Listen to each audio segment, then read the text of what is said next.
Academy. अभी हम chapter 8 introduction to trigonometry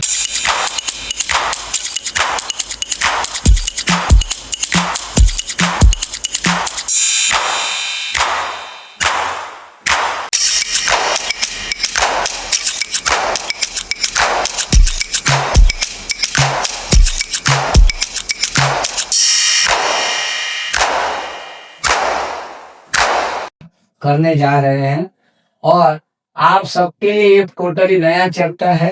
लेकिन ज्यादातर बच्चों में ऐसा है कि ये बहुत हार्ड चैप्टर है, जबकि ये बहुत इजी चैप्टर है, इतना कुछ हार्ड नहीं है। लेकिन पहली बार आ रहा है इसलिए आपको शायद ऐसा थोड़ा फील हो रहा हो। सबसे पहले हम क्या करेंगे कि जो भी इस चैप्टर के अंदर नए नए ट्रिग्नोमेट्रिक रेशियो डिफाइन होने वाले हैं उसके बेसिक डेफिनेशन मतलब उनके बेसिक रिलेशन देखेंगे, जो कि ज्यादातर आपको इजीली याद हो जाएगा।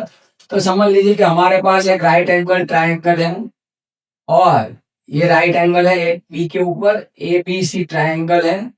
तो अभी बाकी ए और सी के कहीं के ऊपर के हम एक एंगल सोच लेंगे। समझ लीजिए हमारा एंगल ए है, तो उसके ऊपर सबसे पहले हमारा रेशियो आएगा साइन। साइन का मतलब होता है सामने वाली साइड, एस से सामने वाली साइड मतलब ऑपोजिट साइड। ऑपोजिट साइड है हमारी। और नीचे क्या आएगा, हाइपोटेनस। हाइपोटेनस है अपने पास, तो ऑपोजिट साइड है बीसी और हाइपोटेनस है एसी। अगर साइन है ऑपोजिट अपॉन हाइपो तो उसका थोड़ा अलग से कॉस एक दूसरा रेशियो है हमारे पास जो होता है एडजेसेंट। एडजेसेंट अपॉन हाइपो, और एडजेसेंट का मतलब है पास वाली साइड। तो ये के पास वाली साइड कौन सी है, ए बी है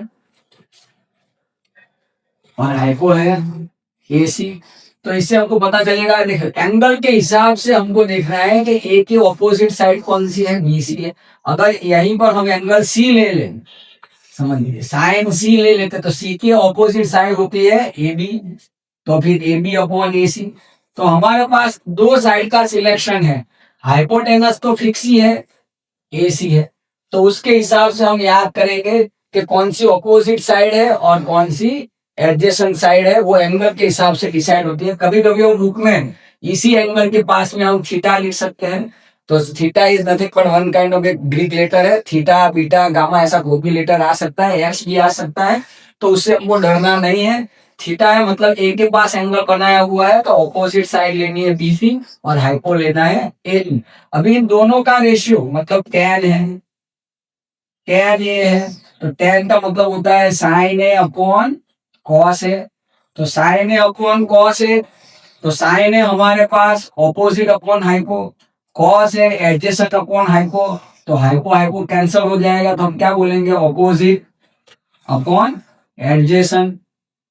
इस हिसाब से देखा जाए तो हमारे पास है बीसी अपॉन ए बी। तो इस हिसाब से ये तीन रेशियो आ गए।